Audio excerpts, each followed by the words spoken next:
রোহান এখানে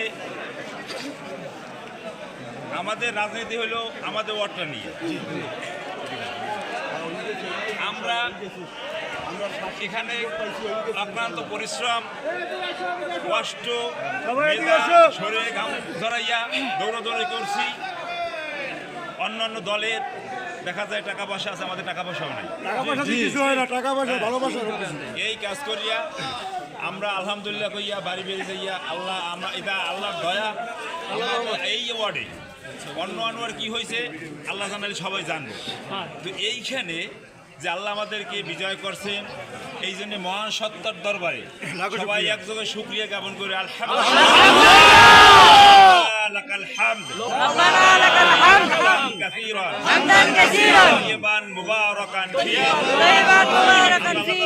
জ্ঞাপন করছি আলহামদুলিল্লাহ।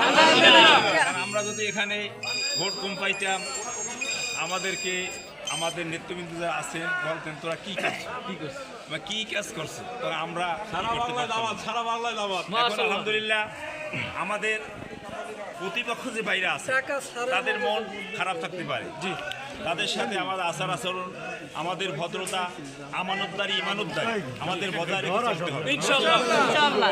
অন্যান্য দলের মধ্যে দেখেছি আমরা এদেশের নাস্তিকবাদী সরকার ছিল কিছুদিন আগে, অবশ্যই পালিয়ে গেছে, সবাই জানেন।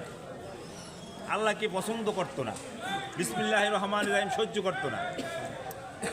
এখন উসুলিমরা অনেক কথা বলে, কিছুদিন আগেও বলছে, এর মধ্যেও বলছে, দাঁড়িপাল্লা আজকেও বলছে, আজকে সকালেও বলছে আমাদেরকে এদেশে রাখবে না।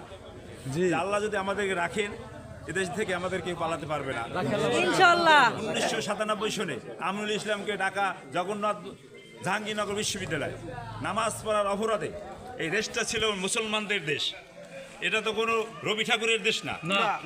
এই দেশে নামাজ পড়বে না মুসলমানরা 195-97 জন যে দেশে মুসলমান, এই নামাজ পড়া অপরাধ আমিনুল ইসলামকে একটা ইট মেরে মাথা রেখে অন্য ইট দিতে মাথার খুলে ফেলছিল। আমিনুল ইসলামকে বলা হয়েছিল কি করবো জানে, আমিনুল ইসলাম বলছিল কি করবো, আমার মাথা খুলি ফেলবি, আর এই রক্ত একদিন কথা বলবে বিশ্ববিদ্যালয়ের রক্ত কথা বলছে। সেই বিশ্ববিদ্যালয় আল্লাহর দিনের পথে ছাত্র শিবিরের আন্ডারে। ঢাকা বিশ্ববিদ্যালয় সূর্য সেন হলে আজান নিষিদ্ধ ছিল, আজান নিষিদ্ধ ছিল সূর্য সেন হলে, এখন আজান হয় আলহামদুলিল্লাহ। কায়েম সাহেব 7 লক্ষ টাকা দিয়ে এসি কিনে দিয়েছে, সবাই নামাজ পড়ে। আল্লাহর তাআলার শুকরিয়া। আমরা আলহামদুলিল্লাহ দেশের বিভিন্ন সংবাদ শুনবো, আমরা শুকরিয়া। একটু আগে